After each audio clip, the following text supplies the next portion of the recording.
Hello, welcome back to Search Sean. This is, of course, another Chat with Sean episode, and today's guest needs no real introductions. In fact, I'm thinking about this. Say, if someone's been named the most on this channel by other guests, it's probably Mark. But anyway, we'll do the intro, and then we got some good topics to go over. So, Mark Williams Cook has worked in SEO for over 20 years, and is the director at the agency Candour, and is the founder of the very popular tool AlsoAsked. So, yeah, thanks for joining me today, Mark. It's a real pleasure to have you. Yeah, it's great to be here, and congratulations. I saw you hit, I think it's 25,000, was it, subscribers on the channel? Yeah, It's massive since I came on near the beginning, right, on a panel. And it's been really cool, yeah, seeing you grow. And in the intro there, seeing so many of my friends like Cindy and Julia and Ferry and stuff. yeah, it's been that's what I love about this community. The people don't know how, where they're working or wherever, they're so accommodating and willing to have a chat, and some real big names like yourself and all these people that I thought no chance they would want to speak to me, especially the early days. But I never expected this sort of growth, but it's been fascinating and it's been such a learning curve for many reasons. So yeah, thanks for that. I It's a appreciate it. testament to the good job you're doing. Cheers, man. And yeah, we got some good topics to go over, some very generic ones, I guess, just to get your feel for what's going on. But, on that, what do you make of the current search landscape? Because it's such a, as you know, with the kind of posts you do about what's going on in the industry, every day you could be writing like a whole bunch of things that are happening. So what do you make of it, and where do you predict things go for the rest of the year? Yeah, I think there's a lot of kind of fear and FOMO in the industry that's starting sometimes unwarrantedly from the top down. And that's around the biggest changes we've seen, I think, around attribution and reporting of particularly SEO.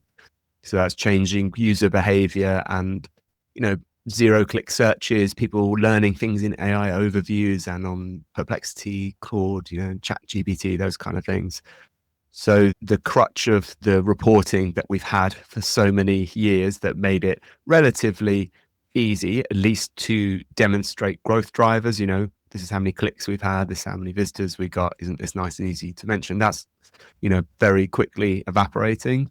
In some of our clients, we've seen people with stable visibility lose like 30% of clicks. And interestingly, not the revenue. So the revenue is still coming through. So the good stuff is still happening. It's just happening in places we can't track. So I think there is a lot of fear around working out, what are we spending? What are we getting from that? And that filters down to practitioners who are getting a lot of pressure into, tell us what's going on. How do we measure it? And then, of course, in the old adage of marketing and advertising, nothing sells like fear. So we have a whole new generation of different sizes and shape tools that are being sold as, wonder pills to fix this ailment we all have. Some are helpful, some are less helpful. I don't, personally think there's a great solution yet. And I'm not saying for that reason the tools are bad. I think it's very difficult to have a satisfactory answer to some of this. But that change is, I think, staying, and it's going to continue in that direction because the type of things people are doing online means they're getting similar results for less brain effort.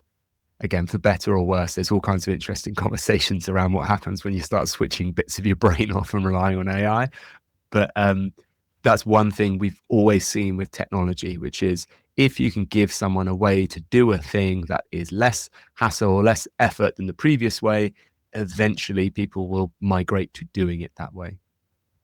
Yeah, and actually, you're not the first one to say that, where they've seen lots of, well, not lots, but seen drops in traffic, yet the bottom line hasn't really changed. So, yeah, I don't know what that really says in many ways. It probably says that a lot, that traffic is not that meaningful anyway. It's just kind of like people having a look around and trying to find those answers that now they're finding on AI overviews and stuff.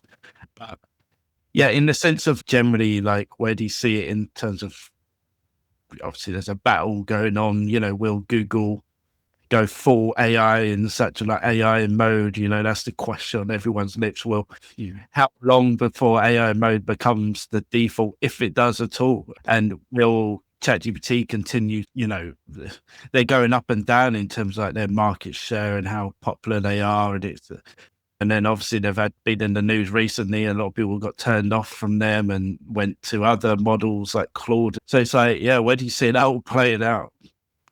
Yeah, so I've said for a long time that I think, OpenAI versus Google, Google's going to just slowly tear chunks off them and eat them for breakfast at their leisure. I mean, one of these companies is making like record breaking profits and the other is burning through money at a record pace. And again, where I always said that the real challenges for the AI space would be Apple, Microsoft, or Google. And the reason for that, I believe, is to make helpful AI assistants, whether you're talking about like agentic systems that will go and do things for you, or even kind of chatbots on the very basic level, they need personalization to be effective. And the people that own the hardware, i.e. Android, iPhones, or even to an extent, Windows computers, and actually some of the destinations like Gmail, YouTube, are the places where you can get really in-depth kind of imprints on what that individual user is about. And doing it in that way on those devices also gets you around kind of a lot of privacy issues as well, because you can ring fence it. And OpenAI has not got any way to get that kind of data. They have very basic limited memory within the chat of things it kind of knows about you. They have their own browser they could potentially pick up stuff from. But when you compare it to someone like Google, that's got Chrome for one, they've got Android on millions and millions of devices, hundreds of millions of devices, probably billions of devices. It will be billions. The search engine, YouTube, you've got Google accounts across lots of major services. Google said that the personalization is going to become the product essentially. And I think that's very close to where the future's going there. So yeah, and we sent out some data from SimilarWeb on Monday on our core updates, which was the desktop usage of the major LLM platforms. And that showed ChatGPT is fairly stagnant at the moment in terms of traffic, and Gemini is just on still this growth march. It looks like they're around about a third, approaching half from memory of the kind of desktop share. And the models Gemini have got are fantastic now. They've closed that gap on a lot of the independent tests. The Gemini models are beating OpenAI models as well. And yeah, OpenAI's kind of politics recently obviously hasn't been particularly popular. So if I'm betting on the company that has all the history, the infrastructure, hundreds of billions of dollars at their disposal versus the one that's running off funding and has none of that, I'm going with Google 10 times out of 10. So yeah, I think from a consumer perspective, we are going to see obviously more AI in the future. I think agentic will be the way things go, i.e. they are doing the legwork for you in terms of searches and retrieval. But I still think there are some pretty major hurdles to get over to get these systems to be reliable. Because we've also seen a couple of U-turns with the e-commerce stuff. So like ChatGPT being an example where it was very much lots of bells and whistles over a year ago that they were integrating and you can buy directly through ChatGPT. And then they went very quiet on that. Then it kind of came back with Shopify integrations. Now it's kind of taken another step back because they're just not reliable enough and secure enough to do those things at the moment. Great points. And yeah, I think with OpenAI, I could see them more focusing on just like they obviously took up where Anthropic kind of turned down they didn't want to do some certain things.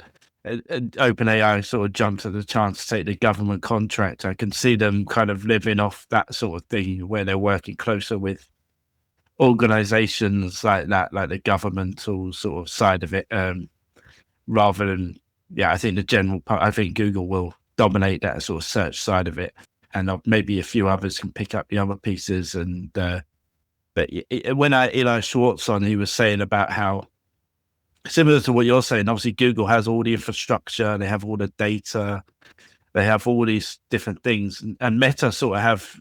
He was talking more about ad platforms. So obviously Google has a very strong ad platform for all sorts of businesses, small and large, and Meta sort of have a similar thing set up with obviously Facebook, Instagram. They've obviously got WhatsApp.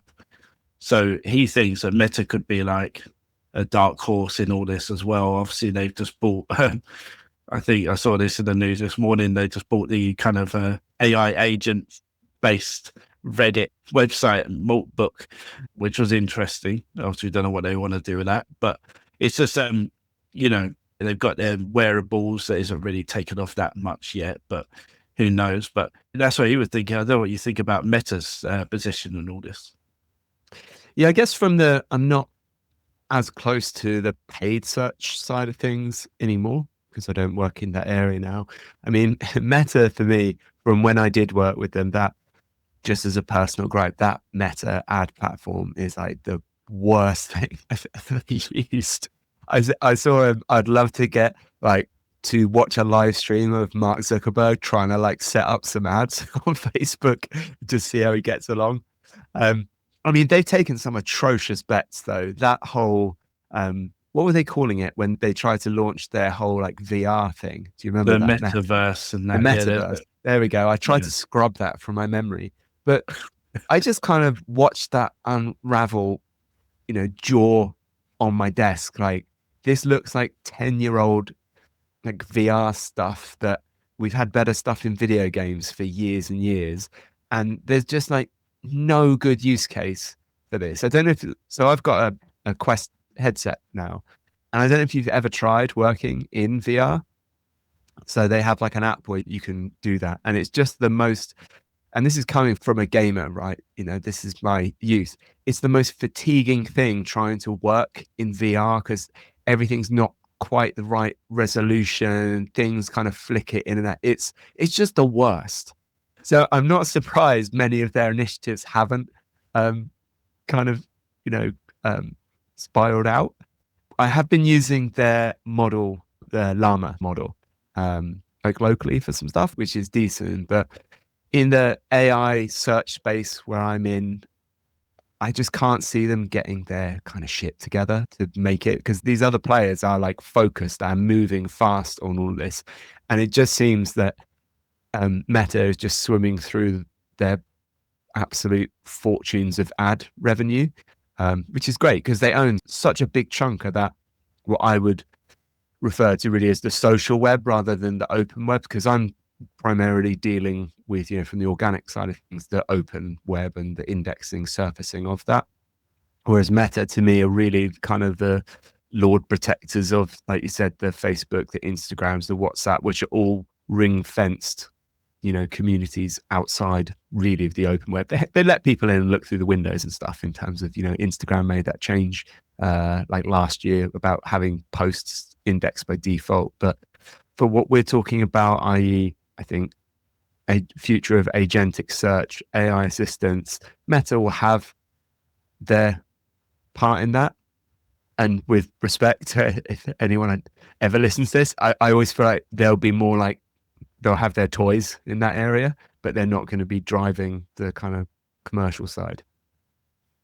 Yeah, it's just interesting. Like Apple as well, you know, Apple have got their own plans for AI, it seems, and they've got some things, they've signed some agreements with different people at the moment. And it seems like because of this whole craze that's taken off, especially in our like tech bubble, people are using their devices like the MacBooks to kind of launch all these sort of and their tablets and stuff to like use with these AI agents. So yeah, they're taking advantage from it from like a hardware side of it.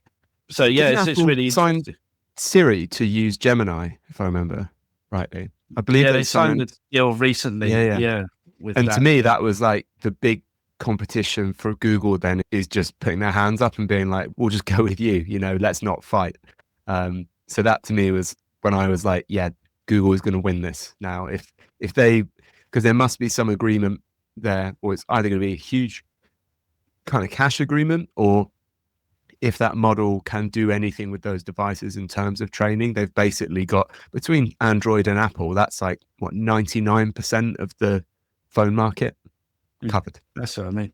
But yeah, and like you say, Apple, I think initially, and people can correct me, but initially they signed like a very short term deal because Apple said they had their own plans to do their own sort of AI, stuff. But then I think then they just signed a longer contract because they were like, I think, like you say, they probably just want to focus on the hardware, selling the phones, selling the tablets, selling the MacBooks and all that.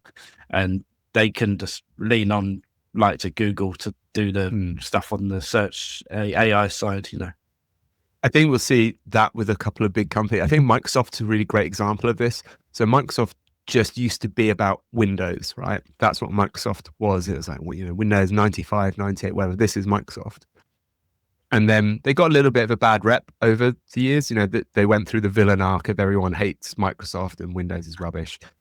But then they diversified their revenue so much. Microsoft is, I'd say, kind of popular again in some ways, but they've moved way back into a lot of infrastructure support stuff like Azure and all this stuff, and making huge amounts of money. And it almost seems like Windows is just like an extra thing now. And I wonder, like you said, if you have these huge companies like Apple and Google kind of end up deciding where they're going to sit in this ecosystem, because it probably isn't the best game plan for both of them to necessarily fight each other on all fronts, especially if one's got a clear advantage over the other. Yeah, it's going to be very interesting. And in terms of we'll move it on. In terms of like the SEO strategies these days, like it seems like people are in a bit of a limbo between doing the traditional stuff we've always been doing versus trying to do stuff we're being told perhaps works for like large language models and that kind of thing, AI overviews and all this new stuff that's come across. So you're building an SEO strategy now. What would you be focusing on? What you focus on yourself now? Has anything really changed, or are you kind of just doing the same stuff? And yeah, interested to hear your thoughts.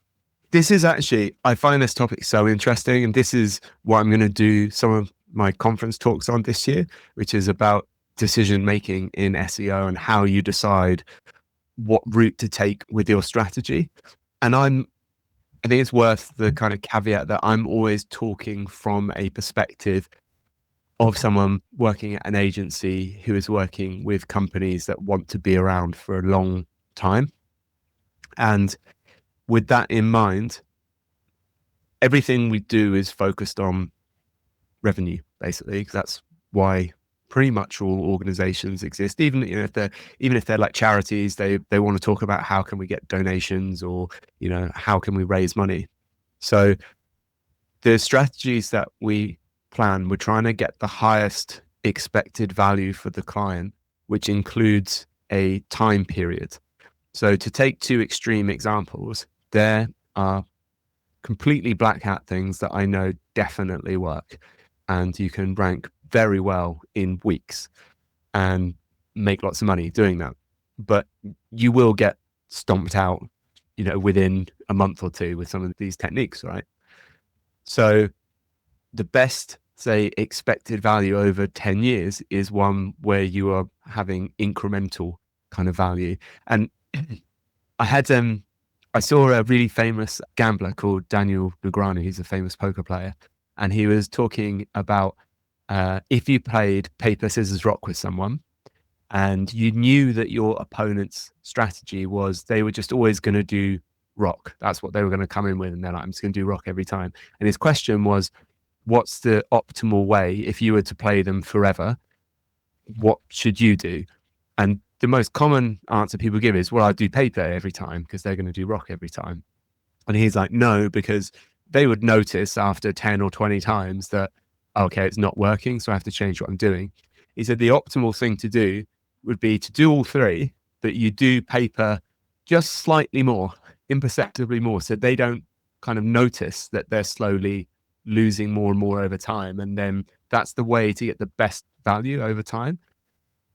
And you can apply that to the strategies you're using with Google and the tactics, really, which is that there are things you can do to kind of step on the scale with Google to give you an advantage. There are specific ways you can do things, in terms of on-page optimization, internal linking, external linking, all these little things, because that's what optimization is. It's the sum of all these things. So I think the best strategies are ones where you identify the things you can do that are going to last, and also things that build equity for your organization if search didn't exist. So my kind of golden rule for SEO is there's nothing you should do for SEO or geo or whatever you want to call it that harms the user experience. Okay, there's no exceptions to that in my opinion. Anything else you do ideally should be building equity for the company. So if you're producing content, if search engines didn't exist tomorrow or LLMs didn't exist tomorrow, that content is still helpful for your users. You've built equity. If you make site performance improvements, that's good for the users, on your site. If you've done digital PR and everything stopped looking at digital PR mentions, it's still good because you're in the right place where your potential customers are reading and they're finding out about you. And the reason why I like that strategy and those kind of tactics is generally they align with the goal of the system you're optimizing for. And by that, I mean, if we're talking about Google, if we're talking about Perplexity, ChatGPT, all of those things themselves are companies that exist and have goals and targets. And if we take Google as a nice, easy example, Google want to rank good pages or show good answers, basically because it helps them sell more ads because more people use their platform. So if you are doing things that in Google's eyes take away from that, you eventually will be sorted out by their algorithm. And there's other things in there as well you have to consider, such as if your business strategy gets in the way of Google. So a really obvious example, a painful one, is maybe things like even flight comparisons. Google's trying to grab that away from certain sites. Certainly affiliates have definitely been hit over the years because Google's basically like, well, actually I can make more money doing this myself, so I don't care that you're doing it.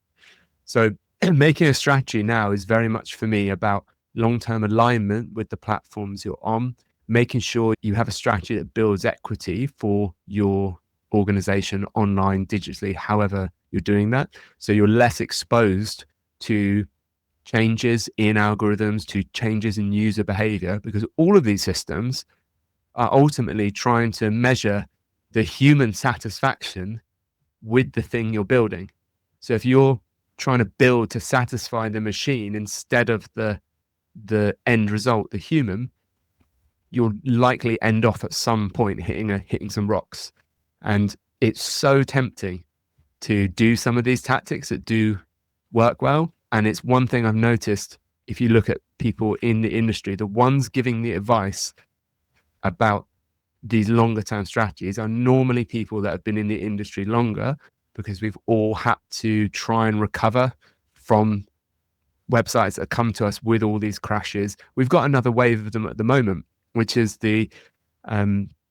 I've had 4 or 5 organizations reach out over the last month about essentially losing, in some cases, over half their traffic. And I'm talking big websites here, because they had lots of programmatic, like listicle type content that was very self-promotional, where they're putting themselves at the top of the list because it seemed like such a great idea.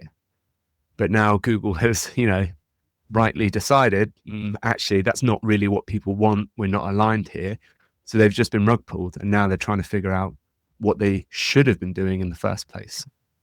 Yeah, I completely agree with all what you said. And I think, I don't know if you agree, but I feel like the way we're going now there are some bumps in the road, let's say, like listicles and things like that, which I have tried to correct recently. But I did feel like this whole AI integration side of it, things like EEAT coming into play, I feel like we're going to get closer to where it should be. In fact, in terms of like quality content, if things work the way that they could work, I feel like we could be closer to actually better quality content being surfaced more than it was before.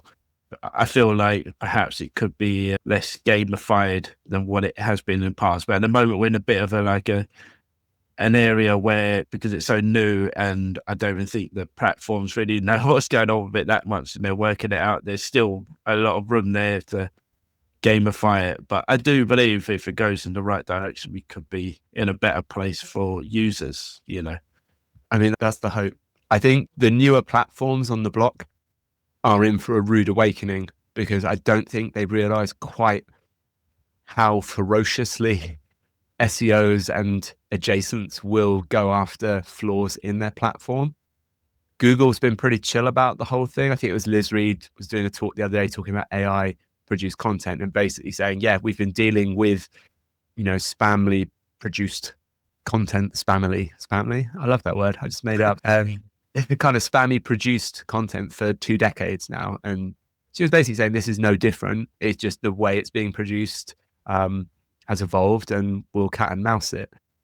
I've had the opportunity as well, sometimes to speak to Googlers about some of the engineering teams that they work with. And we used to, maybe for some of your listeners that are newer in SEO, so we used to have a thing called Toolbar PageRank, which Google provided us, which would basically give us a 0 to 10 score of the PageRank of any page you're on. And it produced this nightmarish hellscape where everyone was buying and selling links because you could, objectively see what PageRank Google had assigned it. And it had, it created whole link marketplaces and stuff. And obviously they decided that wasn't a good thing because it was giving SEOs too much information, and it was encouraging them to do things they didn't want them to do. But speaking to some of these Googlers, the people I think sometimes who work on the engineering side of Google, who are making, these algorithms and stuff, are very, very, very far removed from the reality of people building websites, running businesses online from SEOs.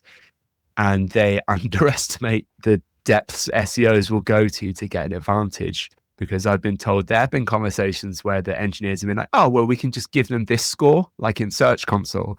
And then the Googlers nearer the front line are like, no, don't give them that. Please don't give them that. It will cause chaos. So I think that interests me as well in terms of the LLM first platforms we're seeing. I don't think they've really kind of got that spam team in place, that all the people who have been in that position before. And it's obvious because there have been several pretty embarrassing examples of people, injecting stuff into ChatGPT and stuff. So I'm super interested how that's going to evolve. And I agree with you. I think personally, it's going to get worse before it gets better.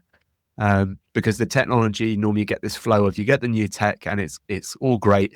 And then people are hammering it with different, death by 1,000 cuts of how can we optimize for this? And then they start finding ways through. And then you get that wave of, okay, we need to update the algorithm to harden it to this kind of attack or this abuse. So I think we still got that first big wave to come.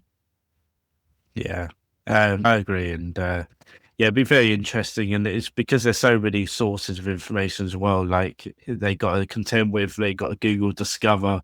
That's got its own problems. Then you got the AI overviews, AI mode, that, all these things, they all got their own sort of problems that they're trying to resolve. It's, I wouldn't want to be in their position. And obviously, I've had my own rants on here about AI overviews and health information and stuff, so we won't go into that one again. But in terms of misconceptions that you see like around at the moment, there's a lot of guidance and stuff on LinkedIn.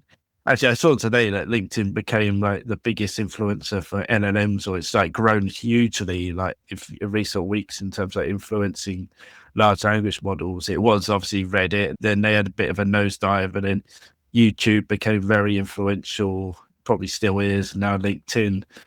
But there's a lot of crap on LinkedIn, as we know, just as much as great stuff. So what kind of misconceptions are Mm. you seeing the most? I think that whole point's quite interesting, because after the Google's helpful content update, I mean, LinkedIn became huge even just for Google.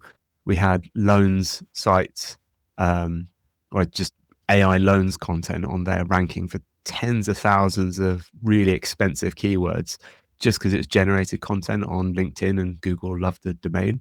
I feel there's definitely some manual twiddling happening on these LLMs, in that they're obviously taking big bites out of, Reddit, YouTube, now LinkedIn, and someone's kind of at the top desperately trying to sculpt this into something that's not quite, leaning heavily so one way.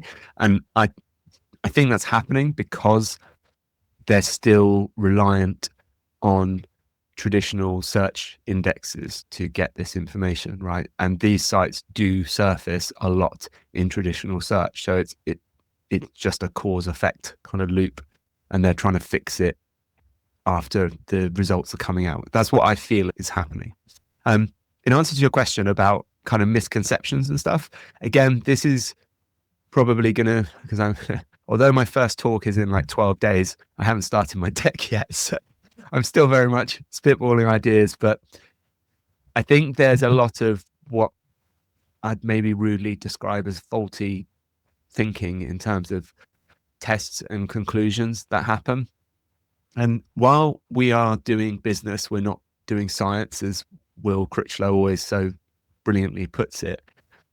I do think there are a lot of things that people want to believe are true, will do an experiment or a test which will not disprove what they're saying, and then but it's taken as evidence. That's definitely a thing. So the examples that I've played around with, and tests are really, I would just say tests are really hard to do, to get any kind of solid conclusion for a whole bunch of reasons.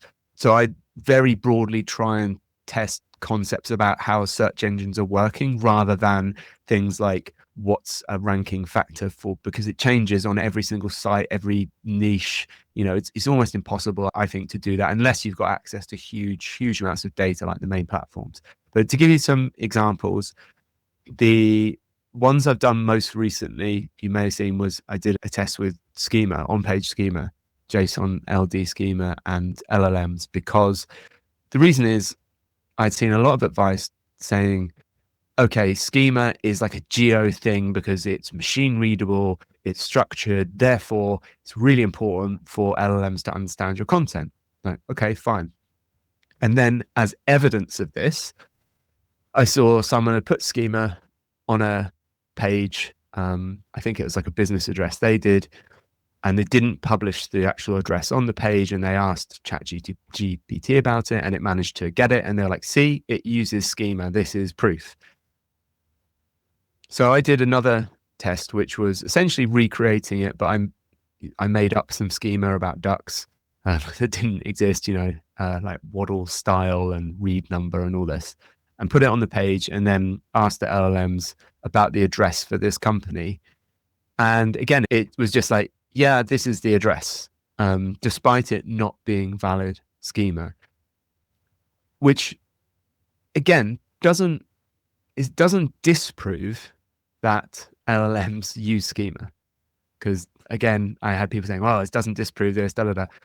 What it does show is that it's just, to me, what I think is happening there is it's just reading, in that case, the HTML content like any other text. It doesn't particularly care that it's JSON LD. It's certainly not doing what schema is designed to do, which is to remove ambiguity by explicitly stating this thing has this value. I don't think that's what's happening.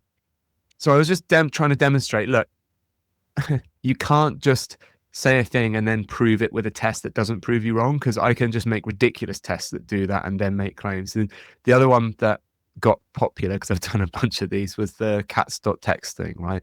Which was, again, So there's LLMs.text, and like I'm not even that against using LLMs.text because it's not a huge time investment. So again, from the expected value point of view, you're putting in very little for potential gain. Like fine, like knock yourself out. I don't, I'm not worried about that. What I am worried about is I have seen lots of people say it is a geo thing, it is used, and you need to do this. And the evidence of it being used was that it was crawled by LLM platforms and Google had indexed it. So again, I was like, well, I'll just make a cats.txt file that describes office cats. And then on the tracking, you can see it gets crawled by OpenAI, it gets crawled by Perplexity. Google indexes it like any other file. So again, it doesn't disprove LLMs.txt is used or isn't used, despite there being, as far as I can see, no actual evidence. But it's just showing that you can't use that as evidence that it's a thing. Because I can just be like, well, by the same standard you're using, cats.txt is a thing. And this went to the point where I had people saying, well, I asked ChatGPT what LLMs.txt was and if it uses it, and it says it did. And I'm like, yeah, because it's returning text that everyone's written online saying it's a thing. And again, I published a few posts on like LinkedIn about cats.txt and then showed if you asked ChatGPT and even Google's AIOs about cats.txt protocol, it was like, yeah, it's a protocol that's being newly adopted for cats. I was like, it's not, but it's because they're text predictors and it's just feeding on what people say. So there is that really frustrating, I think, loop of misinformation, because once something, there's that what's that expression about mistruths going around the world 3 times before the truth's got its shoes on, kind of thing. That's happening with LLMs.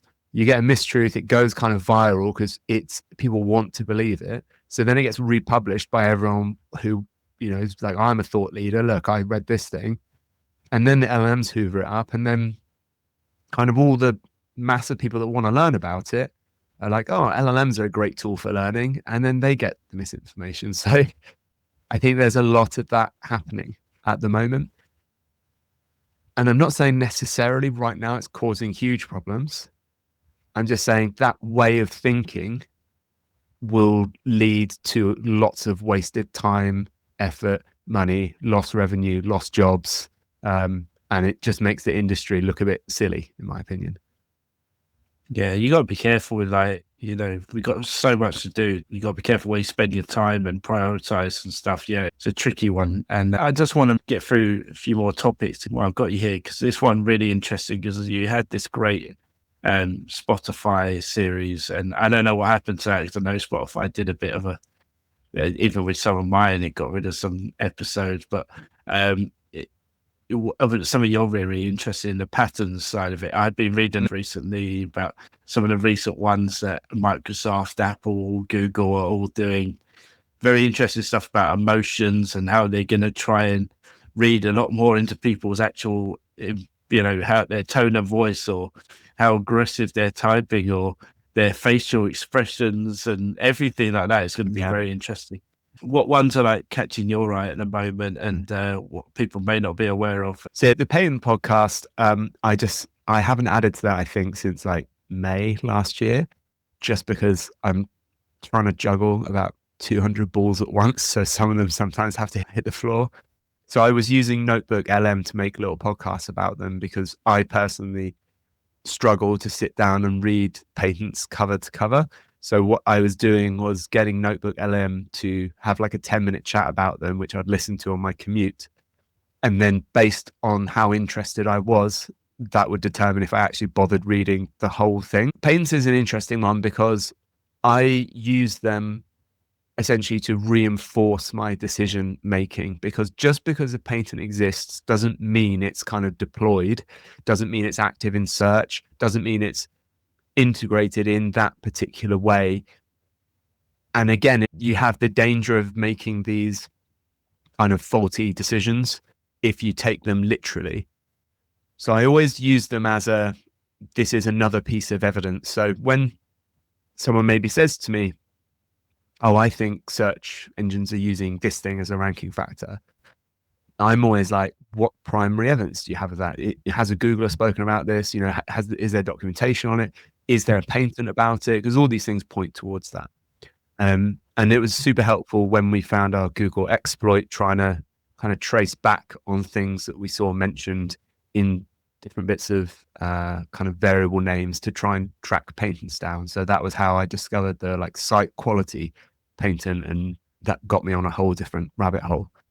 I guess the one I've seen recently that has got me thinking, and I love the point you made, by the way, about search engines trying to get more, or these companies trying to get more into the human side of things. Because again, this is what I was talking about earlier, which is that people overlook the fact that they are human, and you intrinsically understand a lot of the things that machines are desperately trying to understand, and very smart people are trying to make them understand.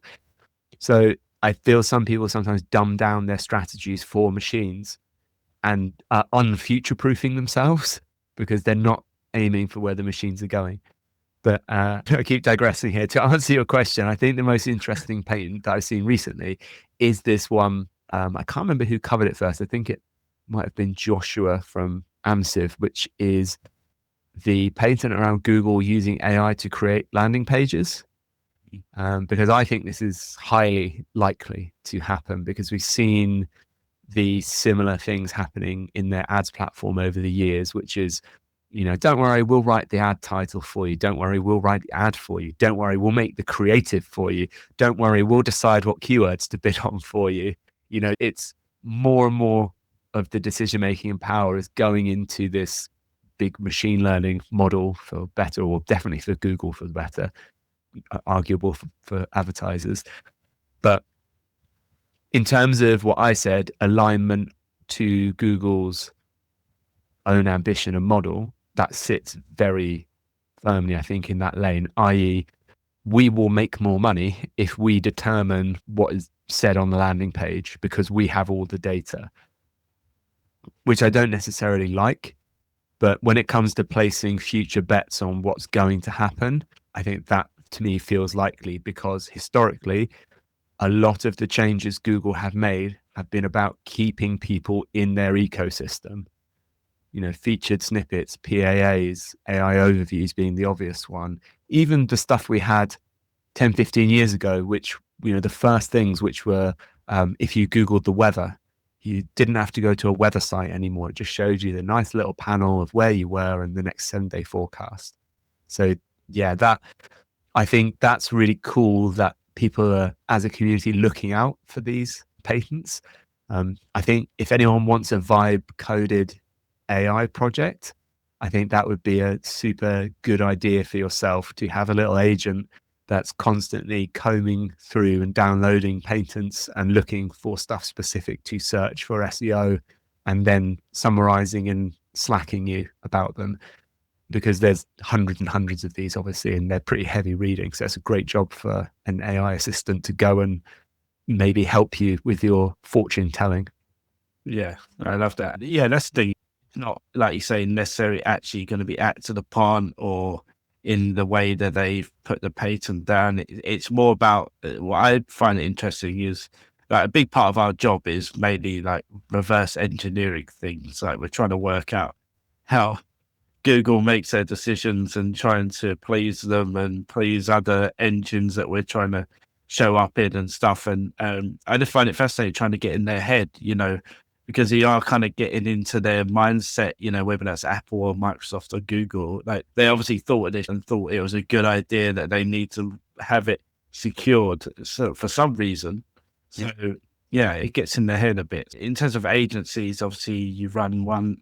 It's going to be very tricky, I guess, in the agency world. It always has been, but going forward now with the whole new AI world that we're seeing, and especially for SEOs, like your main kind of product, what makes a good agency these days, and how do you aim to kind of stay at the top, or like stay in the game as long as you can, I guess, going forward? Well, I feel that loaded question. So I think what makes a good agency is the same thing that's always made it a good agency, which is looking after your team and having a happy team.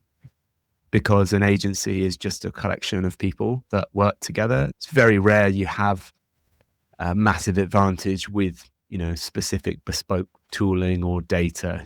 Every agency's got their own way of doing things. Some built their own models, some of their own SOPs, but it primarily comes down to having quality people.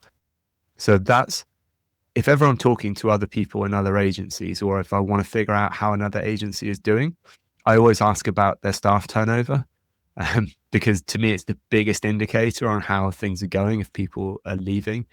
And that's something I'm really proud of at Candour. So we don't enter awards, but we got a certification, really, the Great Places to Work, which is like an independent survey of all the team, and asking them a whole bunch of, I think it's like 60 questions about how satisfied they are with like working conditions, equality, pay, all that kind of stuff. And as an agency, we've got really low turnover, which means we've got, I'd say the mean average experience here for SEO is probably approaching a decade. So if you picked a random person in the team, that's kind of the experience level you're getting.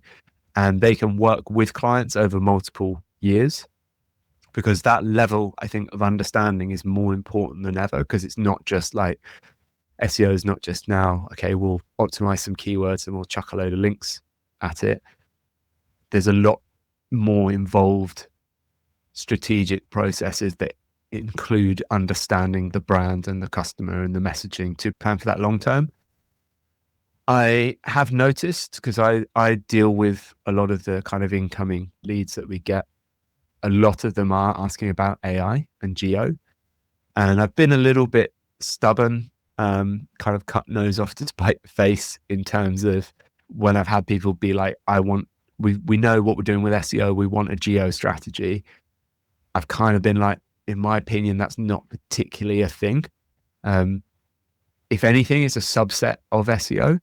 There are, it's another layer, but they're primarily using search indexes to get this information. And, the strategy is slightly different. So rather than just trying to rank your site, it might be identifying fan out queries and appearing across those sets of sites. So there are differences, but to me, that's no different from people that came to us because they want more exposure in, Google local boxes, or in feature snippets, or in PAAs, or in shopping results. It's just another way that you tune what you're doing. Or Discover is another great example. We have specific Discover strategies for clients. There's technical requirements for Discover, certainly kind of content ways you can tune stuff for Discover. So, I think you need to embrace AI certainly in terms of tooling. There's a whole bunch of stuff we use AI for now internally to help with processes, but I'm not going to pretend it's something it's not. Our agency name is literally Candour, and the premise has been, if we are always very honest and open about the state of things, what's possible, what's not, what's realistic, that will help us in the long term. And that's certainly for us how it's played out. We've built that trust over many years now with lots and lots of clients, and as a result, we still get 90% of our business from recommendation and people talking about us. Yeah, it's interesting. I only asked because some have predicted that some agencies just aren't going to make it in the next few years if they don't perhaps change how they're doing things and update their processes and stuff like that. But it makes a lot of sense that if you're actually good with people, first off, that's the huge main thing. And I just was thinking that if you're worried about, obviously with AI now, with companies can spin out a website quite quickly, potentially be optimized already, and maybe what is going to be the future of websites. I know we're not quite there yet, but people obviously don't have the knowledge of search like perhaps you do. See the website traffic drop from organic and start thinking, what do we need to invest in that anymore? And then so I guess there's that kind of thing. Yeah, so I saw a comment on LinkedIn yesterday, and someone was saying it was about the growth of zero click or LLMs or something, and they were like, "Oh, and SEO agencies are saying SEO isn't dead." Look at this. My point to them was the same amount of money, if actually not more, is still flowing through the web. So someone wants their running shoes, whether they Google it first or use ChatGPT first, that money's still being spent. Okay. Now, yes, someone's moving the cheese, but if anything, that means you need help more than ever to make sure that you are there, because it's not like the money's gone. They're not now shopping on the high street. If anything, it's becoming more centralized, it's becoming more machine led. So, in my view, there's more space than ever for optimization. I think the keeping up, kind of thing of agencies has just always been true. We tend to go through, I've been in agencies now for 18, 19 years. We do tend to go through, like many industries, these waves and cycles of, there'll be, fear, or there'll be new technology, and agencies that were already flying a bit close to the sun don't make it, or ones that have got very rigid processes and don't want to change won't make it. But that's always going to be the case. To me, the point of an agency existing is you're meant to be the specialist in the know at the forefront, and you're meant to have a team that knows each other and can work well together, and you have a process for these things so people can give you agency to strategize and execute on their behalf. So to me, it's table stakes, when it comes to keeping up with what's effective. And again, I think I'll probably have to put this as a caveat in my talk that I do about this subject, in that I think there's an assumption that because I'm like a long-time SEO person, that I'm defensive about SEO changing because I have vested interest in it. The fact is, actually, one, I don't care what happens because I will keep up with it. That's what I have done for 20 years. I don't care. Two, if anything, if things do change and technology shifts quite quickly and rapidly, I kind of like that because I'm really good at keeping up, and it will make it harder for my competitors to keep up. So bring it on. But my honest opinion is a lot of the foundational stuff hasn't changed. It's more around user behavior, attribution, and how we tie it all together. And the journey's got a lot more complex. So yeah, I think things are changing, but I honestly, I'm not massively worried about it.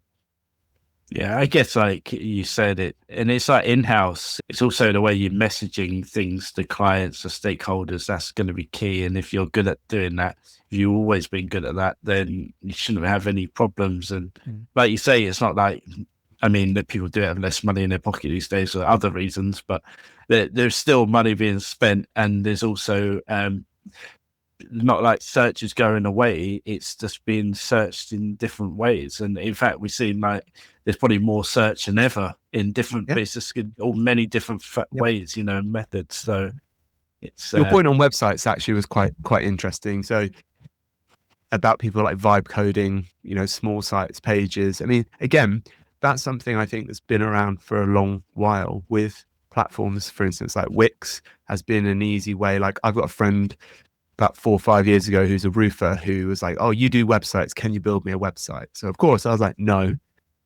leave me alone. I'm not getting involved in this. Go and use this thing called Wix." And they actually made themselves, and they're a completely non-technical person, like an okay looking website. So Candour, even before this, like 7, 8 years ago, we've always positioned ourselves to build what we call hairy, scary websites. So the things that need various business integrations, where you need middleware to talk to your system that was built in 1989. We've done a lot of these kind of projects where they're more business systems tied to websites, or things that at the moment at least would be an absolute nightmare to try and vibe code, because we saw the bottom end of the market getting eaten up by the Squarespaces, the Wixes, the kind of WordPressy. There's a lot of those no code type platforms, and they're great, and brilliant, make the web more accessible to everyone, like, bring it on. There's always going to be space for specialism, because knowledge asymmetry is where you can find, advantage and profit. Yeah, it's true. Even my site's on Wix, and as an SEO, I'm a bit ashamed of it because I don't actually spend enough time actually optimizing it. I could probably do so much more in it. If I hire someone like you, I could they'll probably be ranking really high for the stuff. But I just got, that's like just a thing I stick things on. But I'm with you on that. I mean, I feel the same about AlsoAsked, and I've got a blog. They're both, I'm embarrassed when I talk to people that work in like SaaS SEO and they're telling me all the things they do. And they're like, do you do that? I'm like, no. Yeah, there's not enough hours in the day. In terms of migrations, because I know you've said some stuff about it recently, and obviously it happens a lot, and there's still so many mistakes that can happen. What are the kind of common mistakes you're seeing, and how would you go about doing it properly, like around migrations? Yeah. So migrations, if it's generally for the larger, higher traffic sites, we actually do a risk assessment process first, which is working out essentially how much money we could potentially lose doing a migration badly. So we look at things like what's the traffic spread across the site. So if 90% of your traffic is landing on the homepage, tends to be a fairly simple migration. If you've got 50,000 pages and 90% of traffic is spread over 5,000 of them, it's potentially more difficult. Things like branded and unbranded search as well. So again, assuming you've got a fairly unique brand like most people, if 90% of your traffic is branded, it's pretty hard to lose branded traffic. Like you have to really cock things up to do that. Whereas again, if you've got sites that are like, 70% unbranded traffic, you're constantly competing for that. So any disruption of that could result in traffic loss. So we use this process to essentially work out what is the dollar value of the risk of something going wrong. And then that's applied to how much time we'll actually invest in the migration. Because there's no point, spending $10,000 on a migration for a site that's transacting $200 a month, because you could blow the site up and you wouldn't get that value in years, right? So we have a whole process around identifying where the risk is and then a plan for kind of managing that. In terms of things that go wrong, I guess from a strategic point of view, I think people sometimes use migrations as a time to also change lots of things. And I've certainly had clients where we recently did a migration for a company called Travel Perk, who moved to perk.com. And at the same time, they had purchased two other separate branded companies and wanted to rebrand those companies under perk.com and roll their different services into the same website, and also improve the Travel Perk site and change the structure all at once and change platform, which was like, okay, this is the business imperative. You're basically telling me this is what you're going to do. So we have to have a plan to mitigate some of the risk, because technically a migration should be a one-to-one. You are maybe moving domain. That's a type of migration. Or you're staying on the same domain and you're changing CMS. That's a migration. You can have a design migration. You can have a server migration. The biggest, I think, avoidable mistake sometimes I see is when people do like 4 different types of migration at once. And then if something does go not to plan, it's very hard to then unpick what has caused that.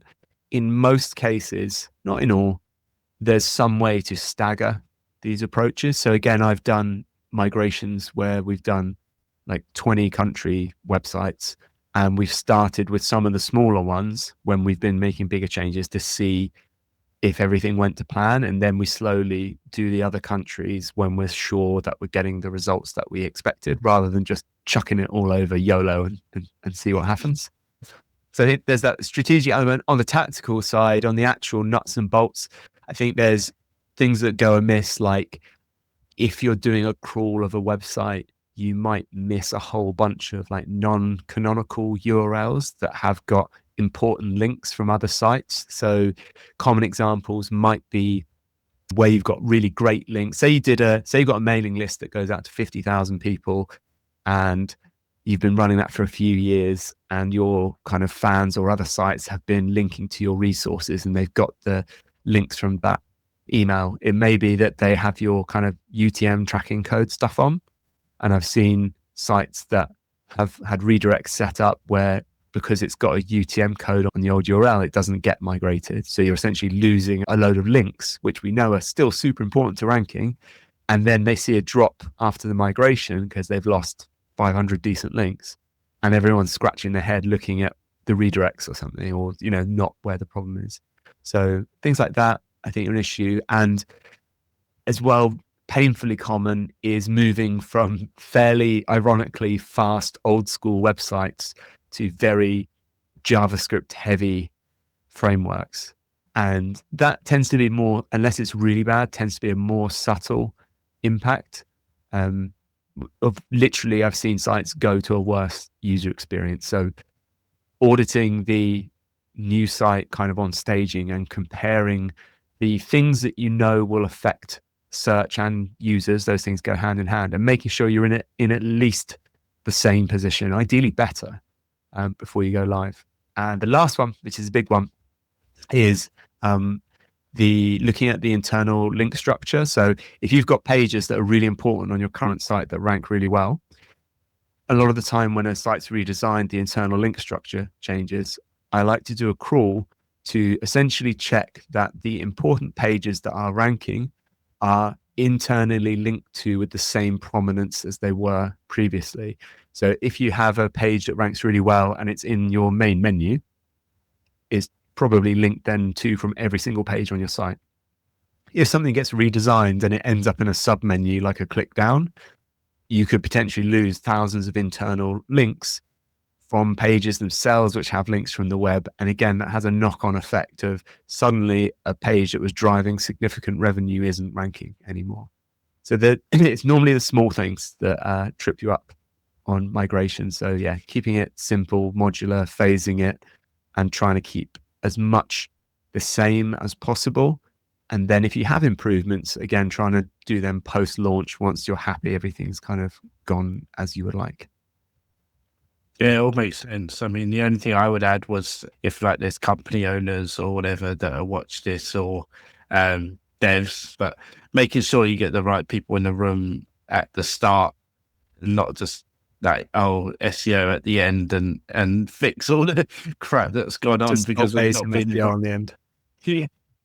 Like, we just messed everything up. Can you fix it? And what the redirects that need to be in place and stuff. It's much easier to, like you say, to do that risk assessment and the plans and the strategy at the start with all the right people in the room. And even like you say, like I want to get a shout, if I can, quickly, while we're on the subject of Sitebulb, because we've got a couple of webinars planned with them where we're going to talk about the ideal way a site migration should do, but then we're going to go downstream to, you've just been parachuted in a week before launch and everything's on fire. What do you prioritize? And I think it's going to be a really fun kind of series we're going to do with Jojo and everyone from Sitebulb. And if you haven't seen, your listeners, they've got a whole great kind of set of different courses on their site. Their resources section is really, really good. Yeah, we've had Patrick on from Sitebulb, and they do some great stuff. We do our weekly news episodes, and they've been featured a few times on those. And so yeah, definitely have a look out for those, and we'll probably feature them on the show as well at some point.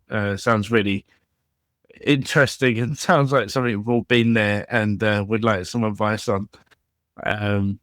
But yeah, we're finished off now. I've kept you longer than I promised, and I really appreciate your time as usual. No worries. Thank you for having me again. It's been a pleasure. I had a lot of fun.